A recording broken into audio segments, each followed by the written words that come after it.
All right. Well, Bryan Tsiliacos, thanks for joining us on the podcast. It's great to have you. For listeners, just a little bit of context and for transparency. Me and Bryan have been friends for a long time. And so when I saw that you were doing all the 30 acts before 30 and seeing you on the news, it was all really cool to see on the local news. And it's been really cool to watch how your project has really grown from just this idea that you had into something that I think a lot of people are paying attention to. So it's been really cool watching your progress, man. Thanks. It's been very surreal. Yeah, I mean this idea spawned basically right here in my room, and it's now gone national. So it's pretty crazy to have people reach out from all over and showing their support for the mission and telling me how they're being inspired to give back to their community. So yeah, puts a smile on my face, but puts the That's pressure awesome, on man. as well. So Yeah, you know. I suppose starting it as being 30 acts before 30 kind of has a built-in timeline that can potentially make you a little bit more worried. And I think Might that's what feel a makes it little more rushed. exciting. You're right. Uh, I think it's that the time the time limit, because which it creates urgency, and then people start thinking, "Is he going to do it?" that makes sense. That makes complete sense. And I definitely want to ask about, what started it and probably the ideas that you had while you were sitting in that room there. But I am curious because I thought it'd be fun for listeners to hear. As we were setting up to record, you brought out those headphones of yours and you had a pretty cool story behind it. So I thought that could be a good place to open. Yeah, I don't know. Things just happen. I don't know how else to explain it. I have another story for another time, but I actually made Mark Zuckerberg flinch. Again, just things just happen in my life. I can't really explain it, but one in particular I'll tell you is these headphones. So I flew into LA to see a concert. It was Tyler the Creator, Camp Flogna. I don't know if he holds it ever. He still holds it, but anyways, I'm on the freeway. I'm taking a lift, and from a distance, it's like bumper to bumper, right? It's LA, of course. Yeah. And I see Yeah, this I'm blacked familiar. out G Wagon. And immediately I was like, this has to be some sort of entertainer. I don't know why. It's LA, right? Someone's famous in who's ever driving it. And then we eventually catch up. And then I look, and it's little Zan. And he's sitting in the passenger side. And there's this girl driving him. And I waved at him. And he lowers down his window. And I say, hey, little Zan, big fan. He's like, thanks, man. I appreciate it. Rock on. And I basically pull past him a little bit, and eventually he catches back up to us. He tells me to lower down my window, and then he throws me these headphones, and it's all recorded on camera. So it's pretty crazy. And Hey, I don't shout know out to why. Lil Xan. Yeah, I think it was at a time he was getting the most hate, and I wanted to spread some positivity, and yeah, he just thought it just to show his his appreciation for that. He gave me his headphones, so. That's it. Hey, that's awesome. I wish I could say that I got mine from a rapper, but that's not the case. I think I just bought them on Amazon. But speaking of spreading positivity, I guess that would be a good place to start. I introed you in the beginning of this podcast, but I think it'd be great just to hear from you kind of, Yeah. Who you are and what got you started on 30 Acts Before 30. Yes. So, hi, my name is Bryan. I am a Bay Area native, and I'm on a mission to do 30 acts of kindness before turning 30 next year.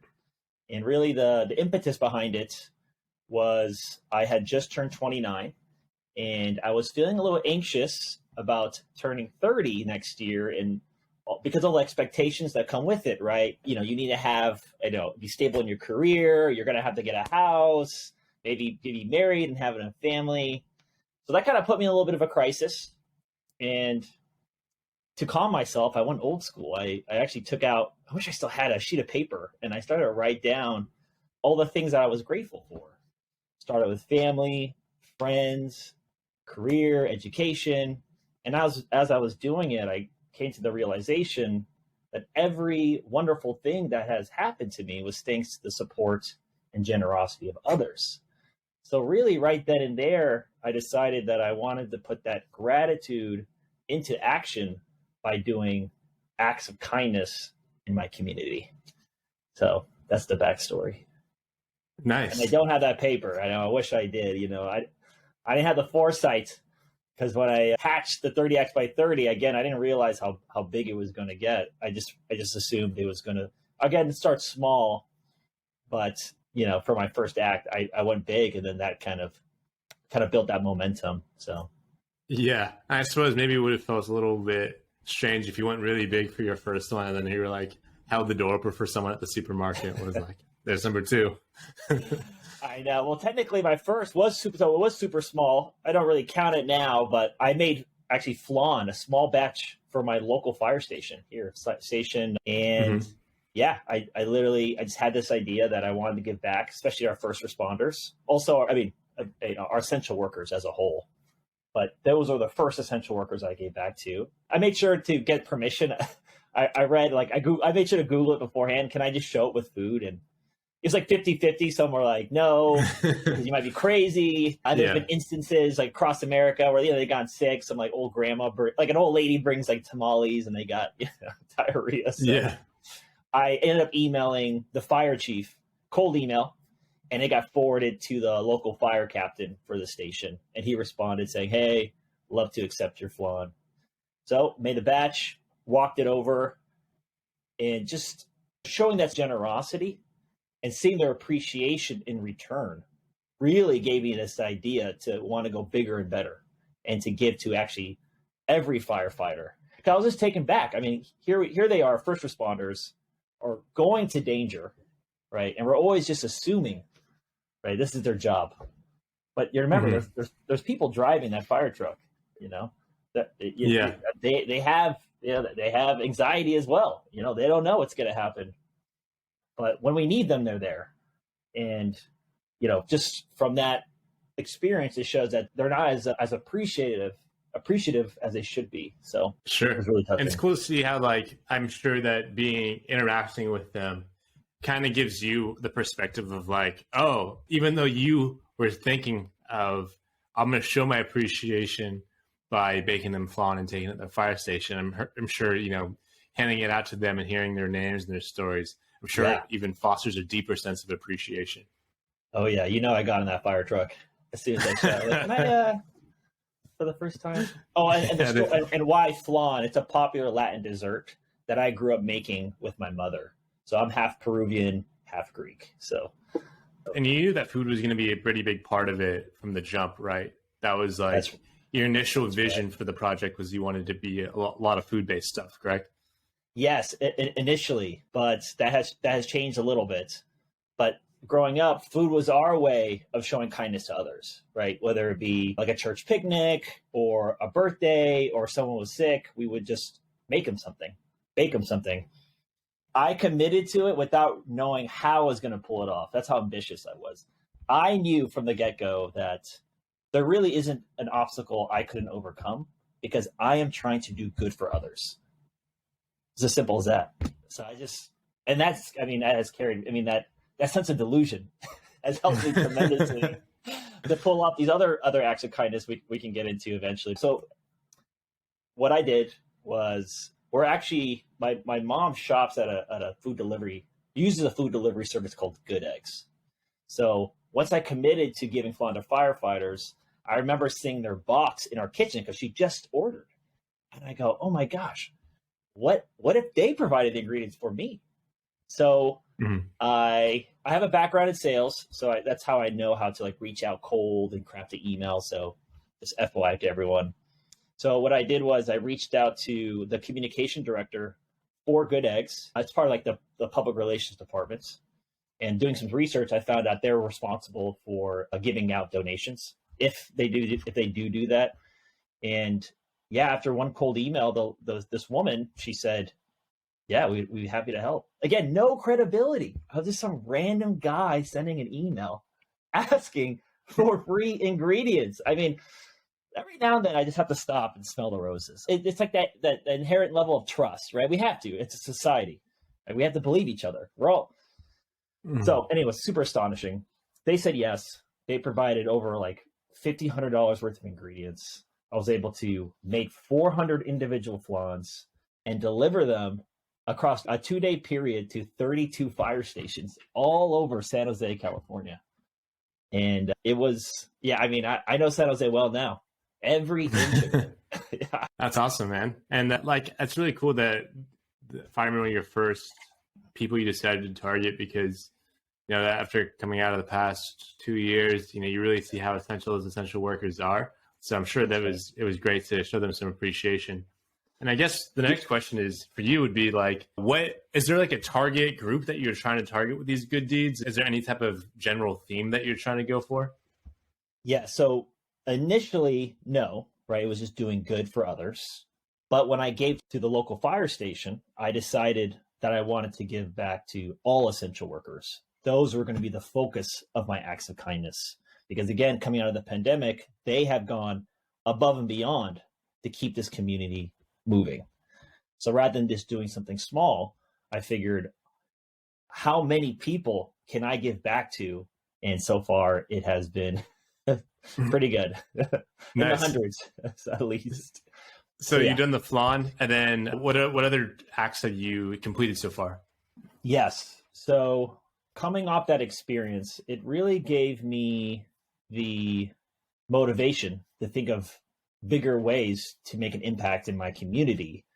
So what I decided to do for my second act was give supply kits to teachers.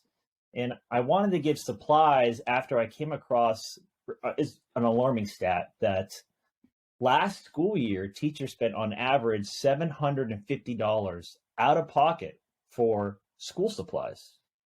And that was the highest amount ever. Crazy to think. Teachers who literally shape the future generations, who care so much about their students that they're willing to pay out of pocket for essential items. Again, not just for the students, but also for themselves. You got to think about it. They need staplers, Post-it notes. They need markers. Students need pencils, right? They're really going above and beyond. So I want to return and show my appreciation by going above and beyond. And how I was able to pull this off was I first had to figure out what school district I wanted to show my appreciation to. There's a lot of them here in our counties. We have San Francisco County, Santa Clara, San Mateo, Oakland. So I reached out a bunch, and Oakland was the first to get back to me. And it turned out they were going through some unique challenges at the time, and their middle school teachers were in need. I was like, okay, perfect. Now I know who I want to give back to. So I coordinated with the principals of the different schools. There was six out of 11 who were actively wanting donations for the teachers. And they helped me identify what were some of those essential items to include in the kits, right? And I think it was, like I mentioned, markers, pencils, papers, Post-it notes, tissues, paper towels. Great. So once I knew what I needed to get, I had to figure out how to get them. So what I decided to do was reach out to companies that either manufactured the item or were willing to purchase the item on behalf of the schools. And let me tell you, after sending hundreds of emails and having dozens of meetings, 18 brand sponsors donated over $12,000 worth of supplies to make 150 supply kits for 5 middle schools. So just tremendous support and generosity across the board. And that was, I mean, I have to say, giving Flan to Firepower was amazing, but just seeing the reactions from the teachers. I remember one particular moment, I'm handing out the kits to the middle school, and most of them took it, said thank you, and they left. But one teacher in particular just looked at me and he said, I have been teaching for 34 years, and this is the first time someone has ever done something like this for us. Thank you. And he walked away. I was just shocked. And later, and then after the fact, a few more teachers reached out saying, I've been teaching for 15 years, 20 plus years, and I really appreciate this act of generosity. It truly means so much to us. And that got me hooked. I mean, how can I not do big acts of kindness when you have a reaction like that? So, yeah, definitely. And it's funny you mentioned having a sales background almost was like a bad thing, and I relate to that. I do sales as well, so I totally understand. Sorry. Yeah, I don't mean to say I basically want to make this accessible for anyone because I'm trying to inspire others to do good in their communities, one act of kindness at a time. But I also want to show that even individuals can give back in big ways. It's not just reserved for organizations or nonprofits.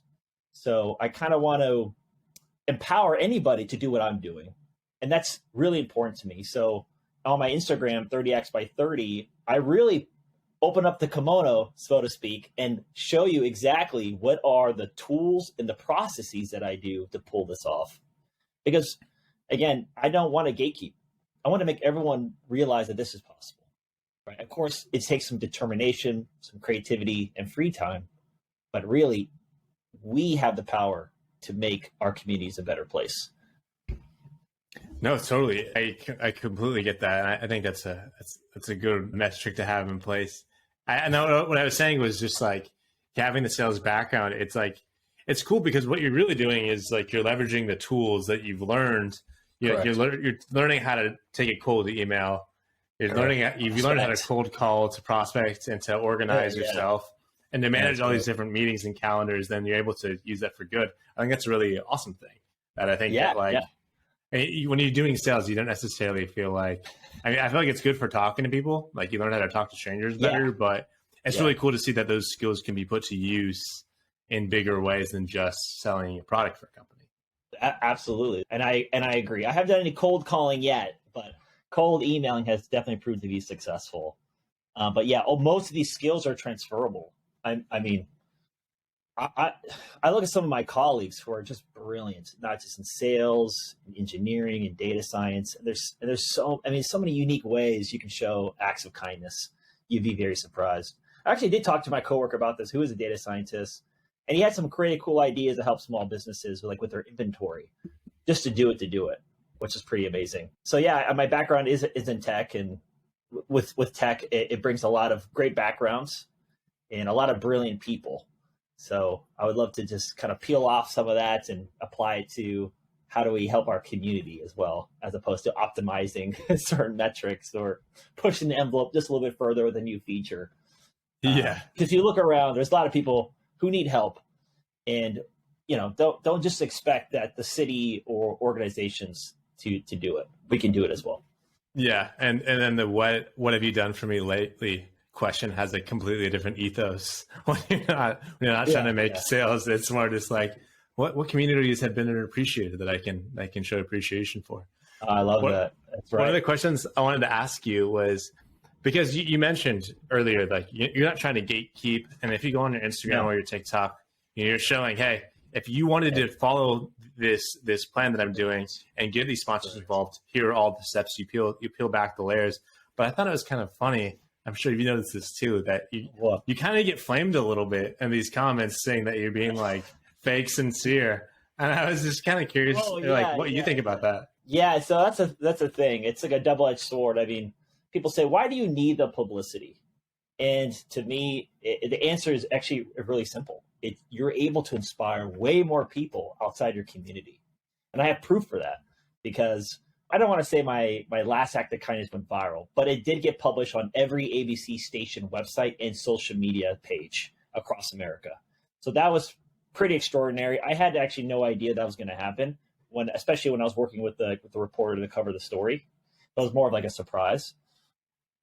But I remember in a couple instances, one, this was actually an individual from Canada. She reached out. She said, I heard your story on the radio, and I was in line getting a coffee, and I was so inspired that I bought the two people behind me coffee. Thank you. Keep it going. Another person, hey, I was just making dinner, and your story about philanthropy fighters came up, and it really inspired me to give back. So I decided to volunteer, and I signed up for my local soup kitchen. Again, if there was no cameras, the people who I've inspired are the ones around me. But because there were, the message got broadcasted. So I don't really take offense to these comments, right? The ones that I do care about is here in the Bay Area. So ABC 7 News is our local ABC station. So some of the comments I'll try to respond in a cordial way to explain who I am. And most of the time I can win them over, trying to show that, hey, this isn't for clout, this isn't for views. And I guess if it was, trust me, I've been doing a lot smaller acts of kindness, right? And that's what you see today. I like to call it, and I don't want to offend anyone, but I consider them, they're still acts of kindness, but fast food acts of kindness, right? There isn't much thought put behind it, right? You go up to, a homeless person and you give them a large sum of money and you record the reaction. Now, if I was the other side of that camera, I don't know I would want someone to film me in the lowest point of my life and then profit from it. Now, again, the money is good and the recipient of that gift can use it for many things. But still, social media, they value content velocity, right? The constant posting.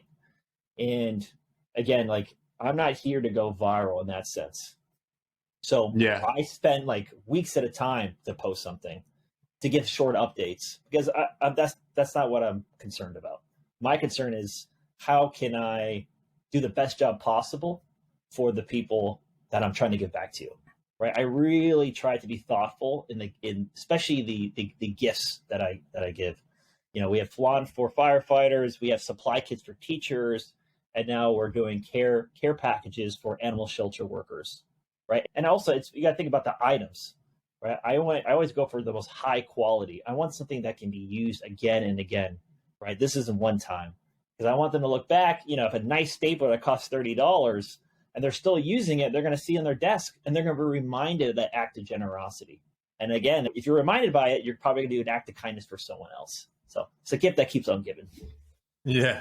And I have a few thoughts about what you just said. The first one being that I do think there's a clear delineation between somebody who is giving money to a homeless person and recording it, and it's like there's somebody who makes $1 million a month off YouTube and they're giving a homeless person like $100 on a video they'll make like 20 grand on. Like that to me is that's such a clear difference between what you're doing, because I mean, as you've explained, like what you're doing, it takes a lot of time and resources. And I kind of feel like similarly, like with the podcast, I started it because I was like, hey, I've had a lot of existential problems and problems with anxiety. Maybe I should start exploring them. I've like lost a ton of money on this. Just like between like the hosting and the artwork, like I spent a lot of money. And it's just because I'm like, I think this could be useful to people, and certainly it's useful to me. But I want to ask you a question about mentors.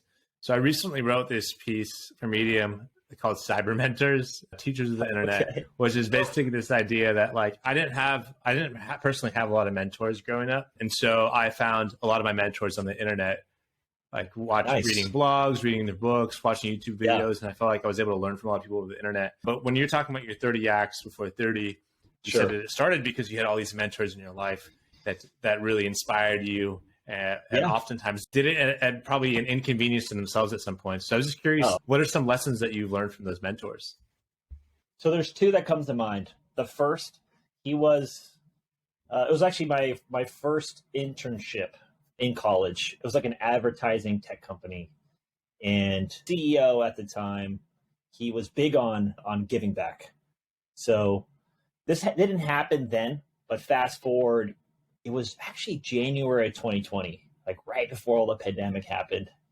For his birthday, he made it his goal to give a slice of pizza to every homeless person in San Francisco. It was like insane. I couldn't believe it. He pulled it off. He raised the money. He had the partnerships, and over a span of, I think, like over a couple months, I think he gave out like 6,000 pies. So right there, again, an individual was able to make a big difference in his community. And that's something I was cognizant of 2 years later when I turned 29. And the second is I had my best friend. This was about 5 years ago. He actually quit his job to be a happiness influencer full time. I don't know how to describe it. I don't know what the term is called, but just like kindness. He was all focused on giving back. So he was doing a lot of those smaller acts of kindness. And what made his unique was he incorporated magic, actually. So he would do an effect, and then after it would have a message with it, and then obviously a gift. And he did that for 2 years.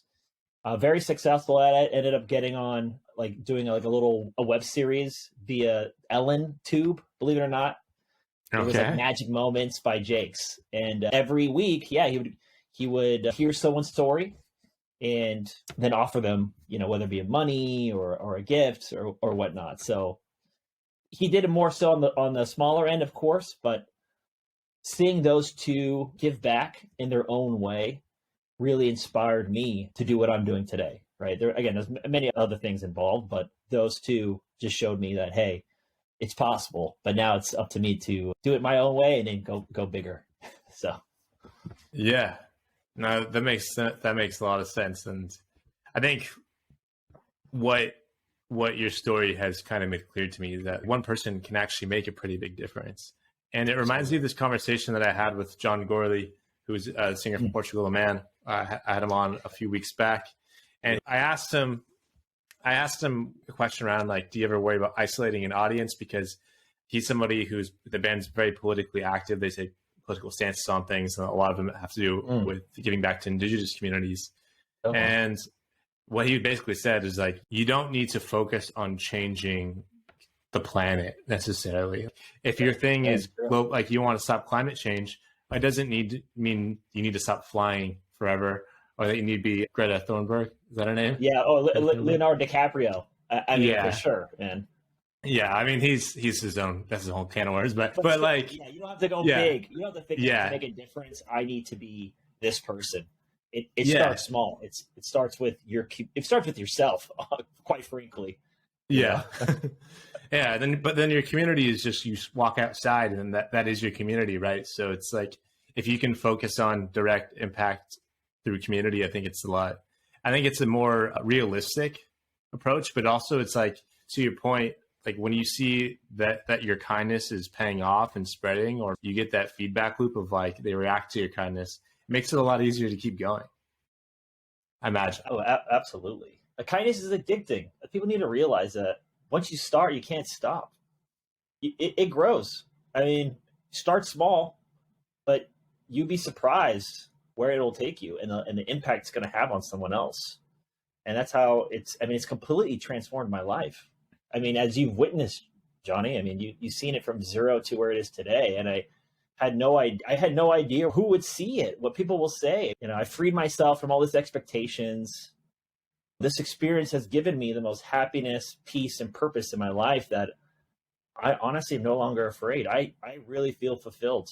I'm excited to enter my 30s. How about that? Nice. I think that's where you want to be at 29. I'm 29 as well.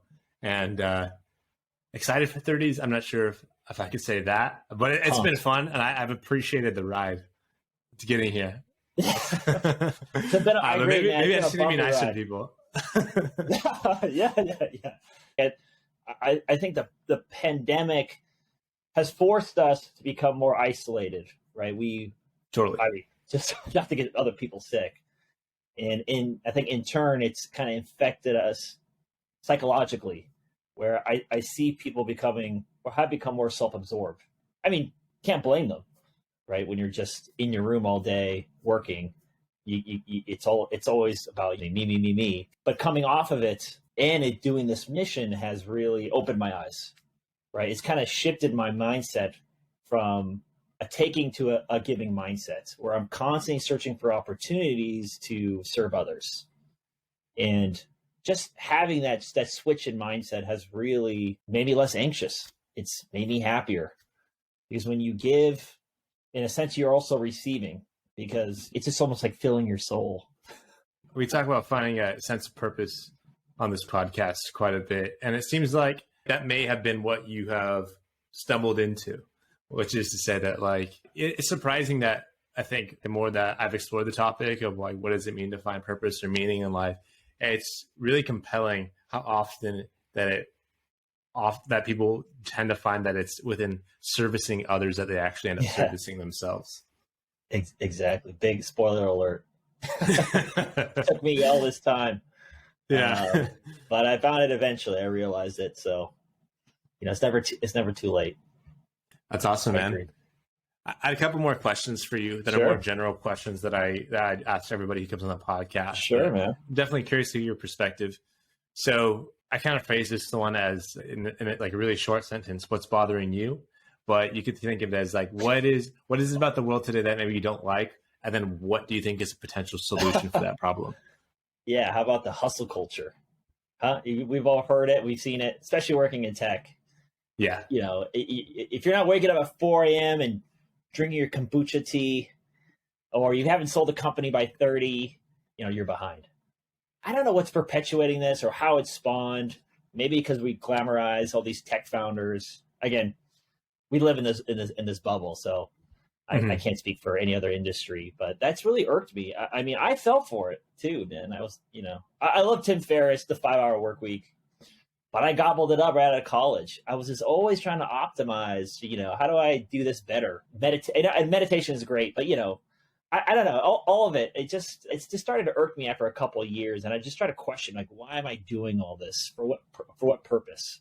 Obviously, to get ahead in my own life, but I was very just self-absorbed. And I see that with my friends, especially now. They're living in their own world. They're, because we're remote. They're working in some exotic places, and it's still perpetuating this. So a solution, I think, just being aware of your privilege. We have so much privilege, but I think it's just having that moment of self-reflection to burst your bubble, and I think to kind of get you out of that cycle. So I don't know, that's a real solution, but it helped me a ton, especially now that I have a lot of time. Now all my focus is given to others. But yeah, I think the hustle, to answer your question, it's the hustle culture I don't particularly like. I don't think it's really, it's not really serving the majority of us. Yeah, not at all. I like that answer. It's one that I don't think we've heard before. So I appreciate you bringing that in your perspective.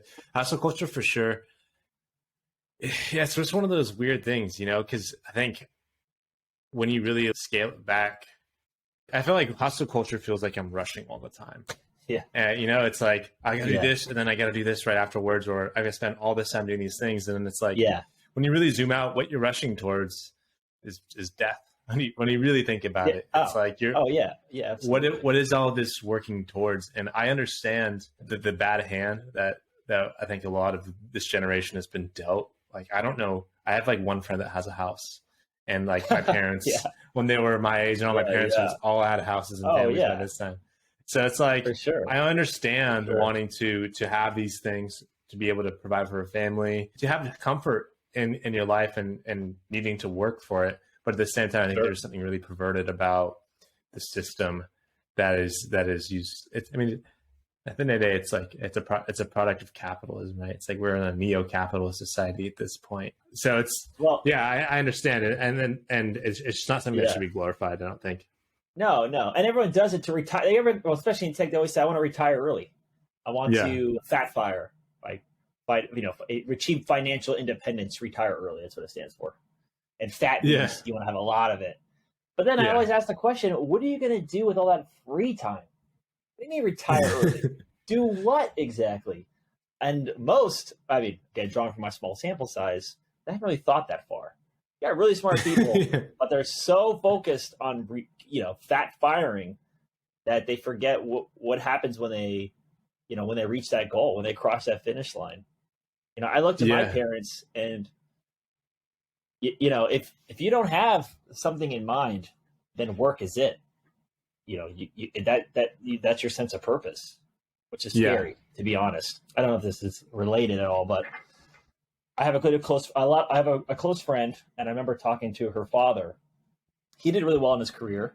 He was a sales executive, ended up managing hundreds of people, moved his way up.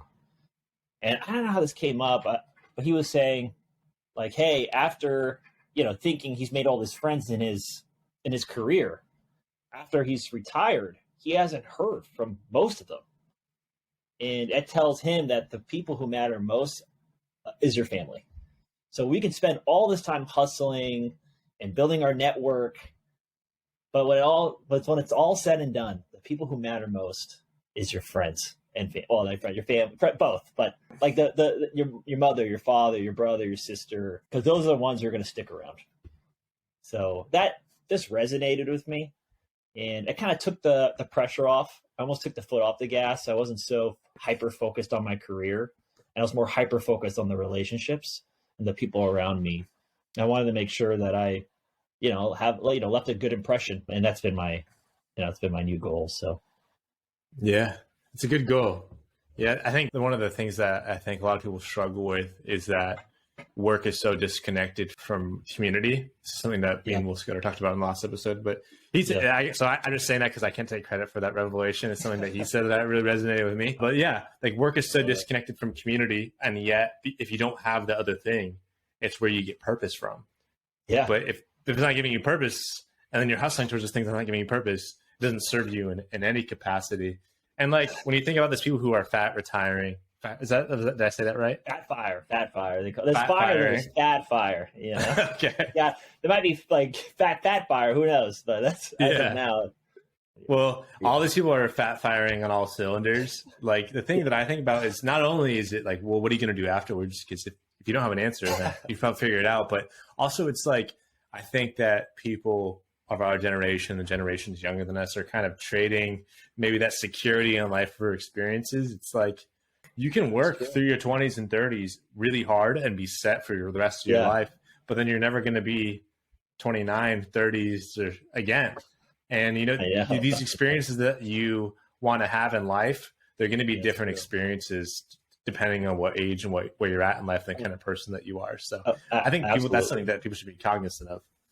Oh, yeah. I mean, listen, I've experienced a lot of things in my 20s, and I would love to do it all again in my 30s, then all again in the 40s, because it's different takeaways each time. You're in a different place in your life. So I definitely, that's something I look forward to. And the other thing I want to say is I remember having one response saying, what do you do when you fat fire? And this person said, philanthropy. I'm like, why wait? You can do it now. Wait, you're going to be a billionaire like Bill Gates, to open up a family office so you can cure some sort of disease.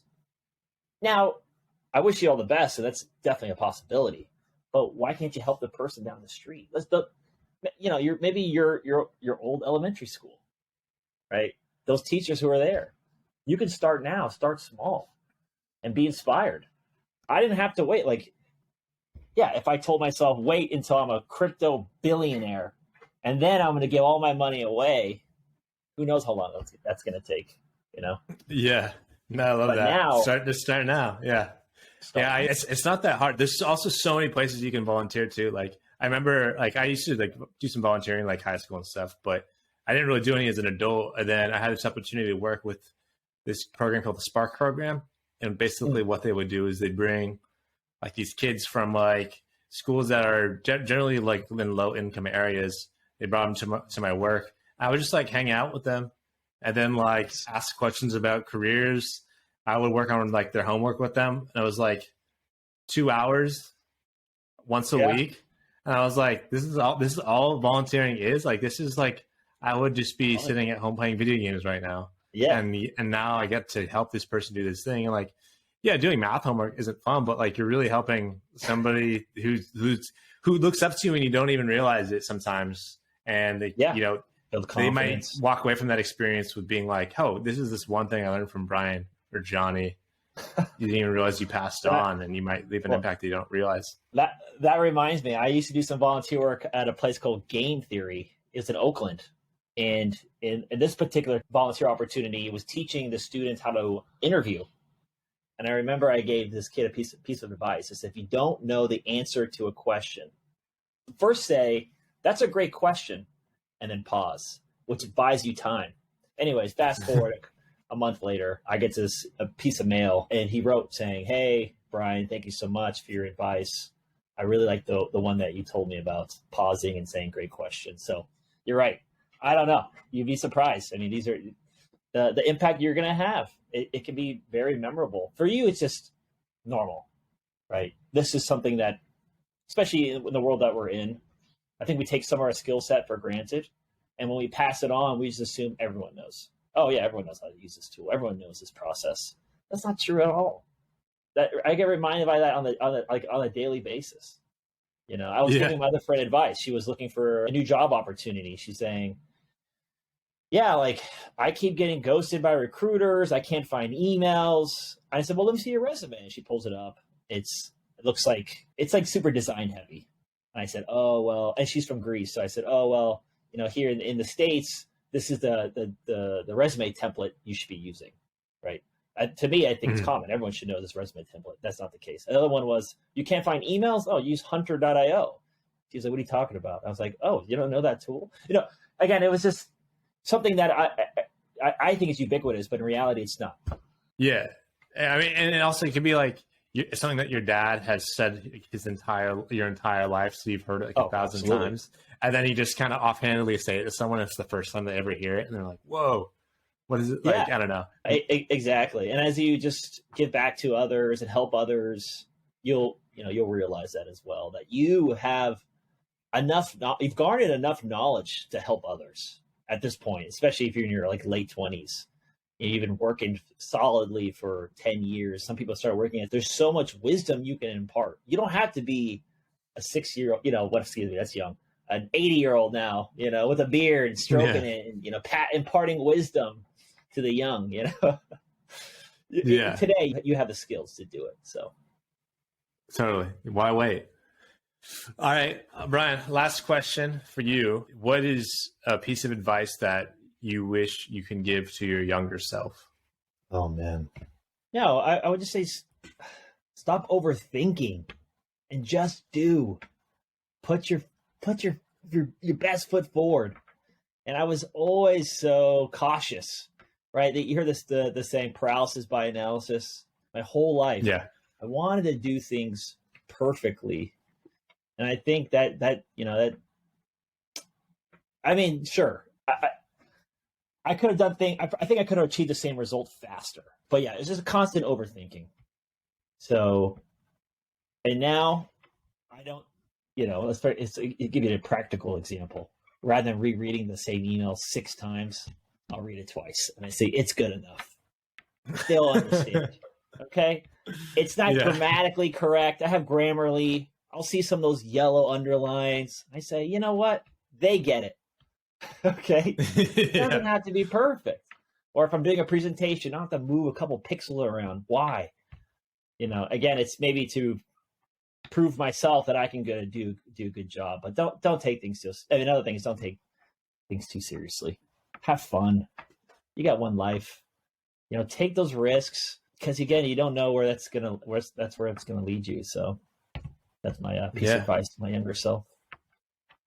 I like it. I'm reading this book right now, Atomic Habits.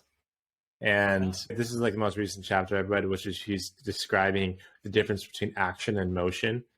And motion is like the analysis part that comes before the paralysis, where it's like you're writing this article of this book and you're just planning out everything that you want to say, but you're not actually writing the words. Or you're thinking, I'm gonna do this act of kindness and here's who I'm gonna do it for. And here's the strategy behind it. Or like, I don't know, I'm working on this project. I want to talk about it and not actually do it. And then it's like the action is putting the motion into action. It's like actually making something into a reality. And that and he was basically saying that like we love getting caught up in the motion of things because it feels like we're accomplishing something.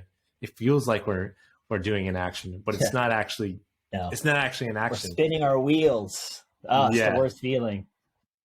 Yeah, I mean, totally but sometimes we don't even know that we're spinning our wheels. Sometimes we think we're running, and then it's like you realize that you're above the ground, that your tires aren't touching it. You know what I mean? The worst feeling ever. I've been there too many times, and I'm not. Sometimes I'm cognizant of it, and then I end up going back to that same place. So I always try to be aware of these certain cues to see, okay, am I focusing too much on the wrong thing? Am I overthinking again? It's easy to fall back into your old habits.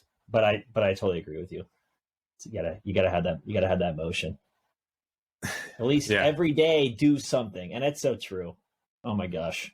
As long as you do something working towards your goal and you look back, I mean, especially these acts of kindness, it's almost like, it's like starting a business. Like you're experiencing it now, podcasting. They say if you do something that you love, you never have to work a day in your life. Well, that's not true, but there's something to say about doing good for others that you almost become numb to, like the pain, right? All the work that needs to be done. The labor. Yeah, exactly. They call it becomes a labor of love. It's something that's necessary, something you have to do. It takes work to brush your teeth, man. It takes work to jump in the shower. But you gotta do it. All right, that's a mundane example, but yeah. All right, Bryan. Well, hey, I really appreciated you spending some time and catching up. It's always a pleasure. And finally, we were actually able to record one of our conversations. Yeah. But hey, if anybody's looking to follow what you're doing with 30 Acts Before 30, now how can they stay up to date with you? Yes. So I am documenting my journey on Instagram at 30x by 30. Like I've mentioned, I really try to show you exactly how I'm able to pull these acts of kindness off. Every update, they're in depth, also entertaining, of course, keep it under, less than a minute, but really to inspire, everyone to make their communities a better place, one act of kindness at a time. All right. Well, Bryan, thank you so much for joining us today. And I wish you best of luck. I'm looking forward to see what your next act is. Yeah. Well, I mean, I can tell you here, it's the care packages for animal shelter workers. So really pumped about that. Awesome. I love it. I fostered a kitten, I think last year. So I had my firsthand experience with animals. So that's a cool one. I'm sure they're in need, and hopefully we'll collaborate on something in the future, but I won't make any announcements about that yet. Perfect. All right. Thank you. Appreciate you having me. Of course.